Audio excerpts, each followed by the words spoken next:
Você já se sentiu como um cofre forte com pernas para a sua família? Eu sou Abigail, 34 anos, gerente financeira em Indianápolis, a especialista em apagar incêndios no trabalho. Mas nenhum treinamento me preparou para o fogo cruzado que me esperava na festa de 55 anos do meu pai.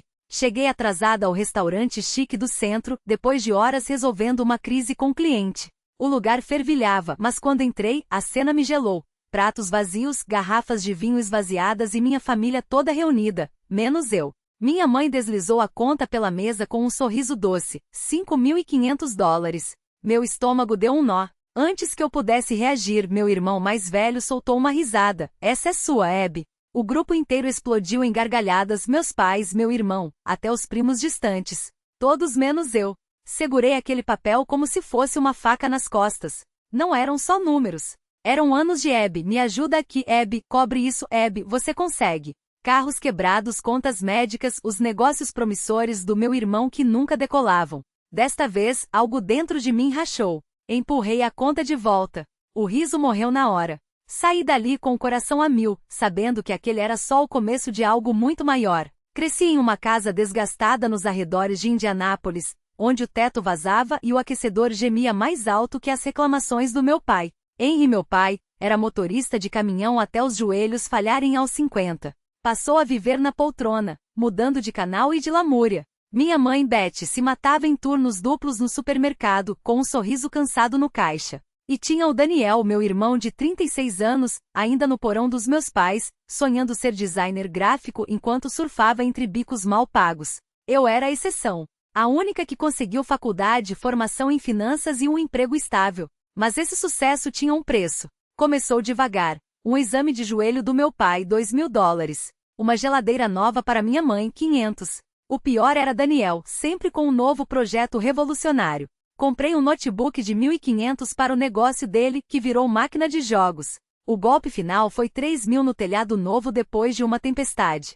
No início não me importava. Afinal, eram família. Mas os pedidos nunca paravam. Todo mês era algo novo. Conserto de carro, conta de luz, mais uma oportunidade do Daniel. Minha conta bancária sangrava, e minhas economias evaporavam. Ficava acordada à noite, o estômago em chamas, me perguntando como pagaria meu próprio aluguel se continuasse salvando eles. Meu pai ligava com voz de culpado. Abby, você está tão bem.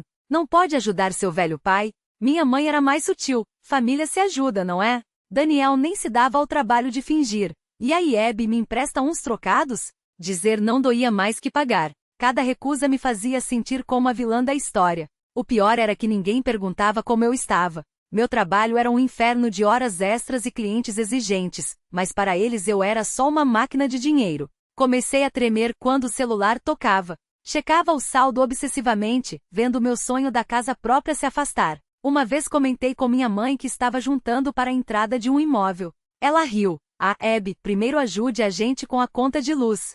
Doeu, mas enviei o dinheiro mesmo assim. Meu chefe percebeu minha distração. Tudo bem? Perguntou. Sorri e disse que sim, mas por dentro estava desmoronando. Quis gritar para eles pararem, se virarem sozinhos. Mas a culpa me sufocava.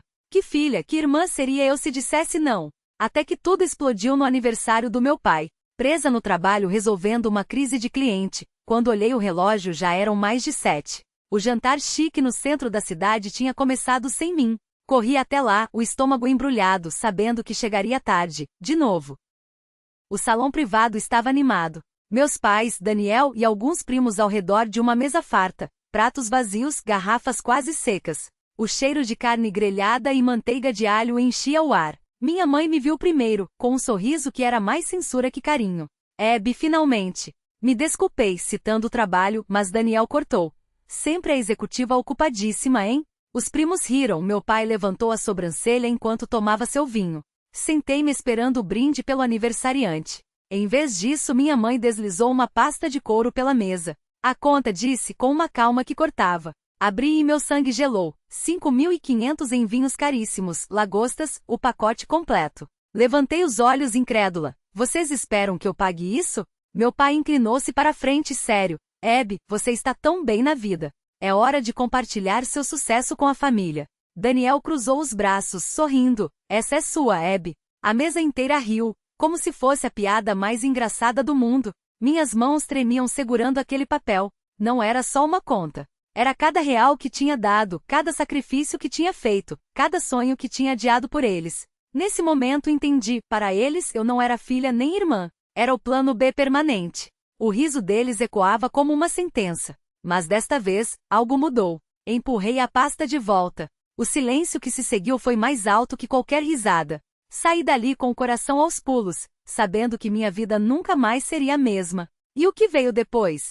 Bem, se você já se sentiu como o banco da família, sabe que essa história está só começando. Mãe empalideceu como se tivesse levado um tapa. Aquele número, 20.000, era uma bomba jogada no meio da sala, e a explosão foi instantânea. O que você acabou de dizer? Meu pai se levantou tão rápido que a cadeira caiu com um estrondo.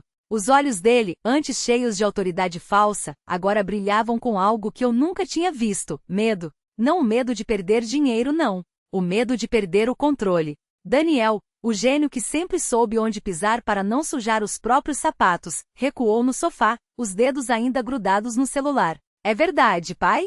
Ele murmurou, mas não era pergunta. Era uma faca que ele mesmo tinha afiado e agora via girar contra si. Calha a boca, Daniel. Minha mãe gritou, a voz trêmula. Ela se virou para mim, os lábios apertados em uma linha fina. Abby, isso não é o que parece. Pare. Minha voz cortou o ar como uma lâmina. 20.000 dólares. Repeti devagar, como se mastigasse cada sílaba. Dinheiro que vocês sempre disseram que não tinham. Dinheiro que eu paguei em prestações de culpa, enquanto vocês me olhavam como se eu fosse a salvadora da pátria. A ironia era tão grossa que quase engasguei. E agora descubro que era tudo mentira. Que vocês tinham uma reserva o tempo todo. Meu pai tentou se recompor, endireitando a postura. Esse dinheiro é para emergências, Abigail. Não é para ser gasto em frivolidades. Frivolidades? A risada que saiu de mim foi amarga, quase um soluço. Você acha que pagar a faculdade do Daniel, que já tem 32 anos e não trabalha, é uma emergência? Que cobrir as contas de luz porque vocês não conseguem gerenciar um orçamento é uma emergência? Eu me levantei, as mãos tremendo não mais de medo, mas de uma raiva tão pura que queimava. Vocês me usaram. Não como filha. Como caixinha de surpresas, só que a surpresa sempre era a mesma. Abby, paga isso. Silêncio. Daniel olhou para o chão.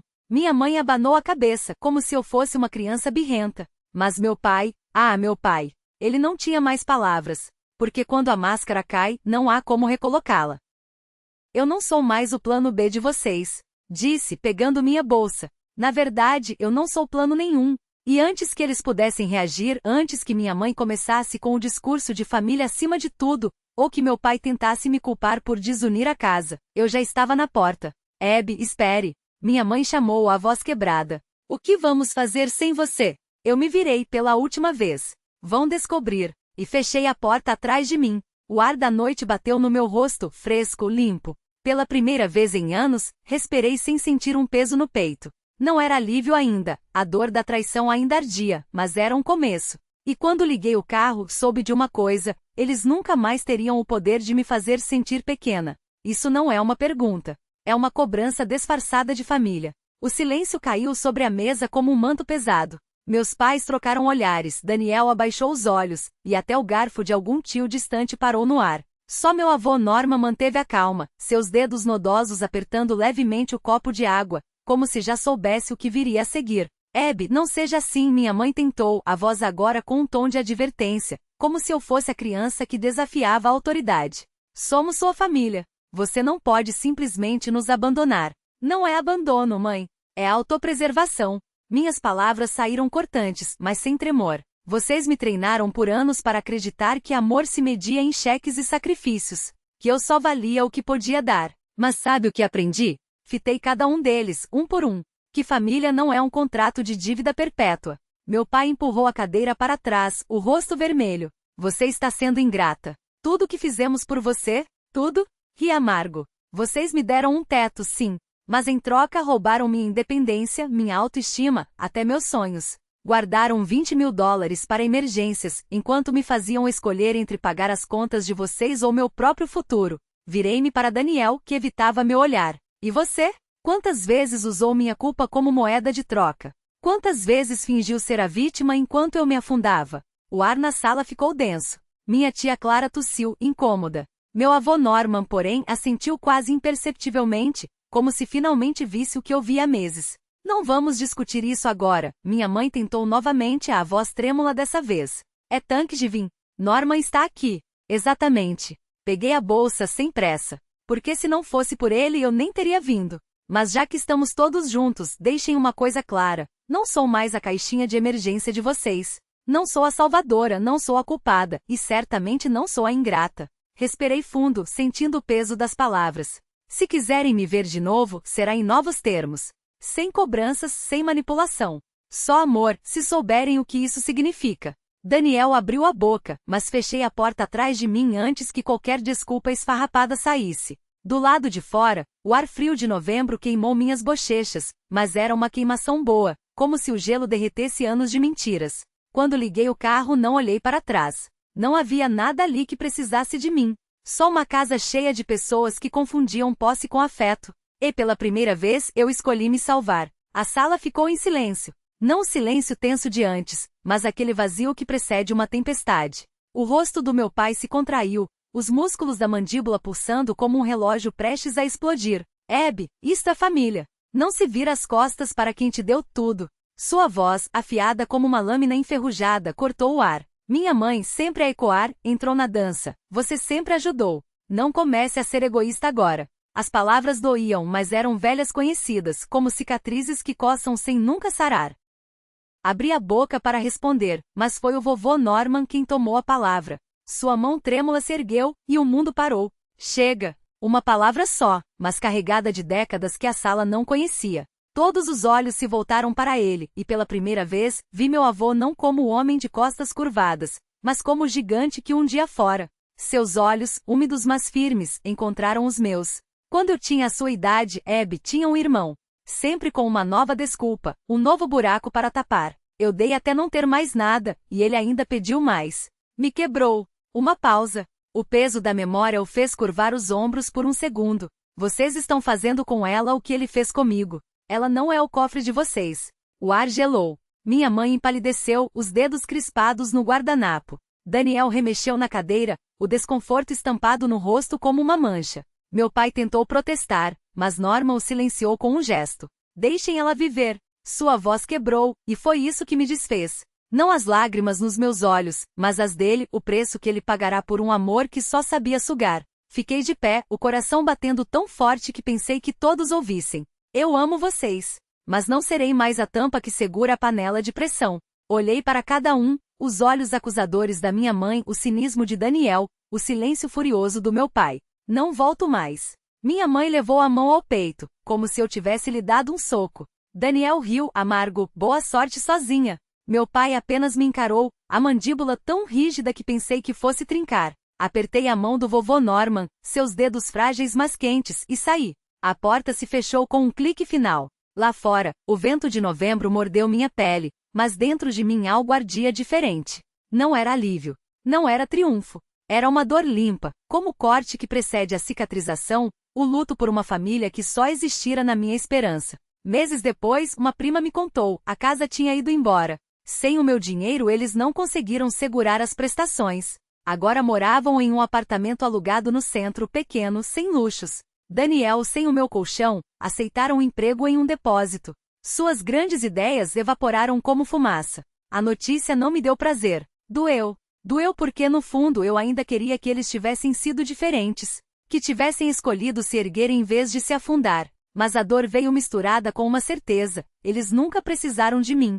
Só do que eu podia dar. Enquanto isso, assinei a escritura de um apartamento de um quarto em um bairro tranquilo de Indianápolis. No dia da mudança, Michelle carregou caixas ao lado de Carrie, o riso dele enchendo os cômodos vazios como música. Pintamos as paredes de um azul suave, penduramos fotos de nossas trilhas, planejamos uma pequena festa com Lisa e Maria, minhas amigas de yoga. O trabalho na gestão financeira me consumia, mas agora havia espaço para as aulas de terapia, para as noites quietas com Michelle, para o silêncio que não era mais solidão. Pela primeira vez, respirava sem contar os segundos até a próxima crise. E isso, mais do que qualquer casa ou conta bancária, era liberdade.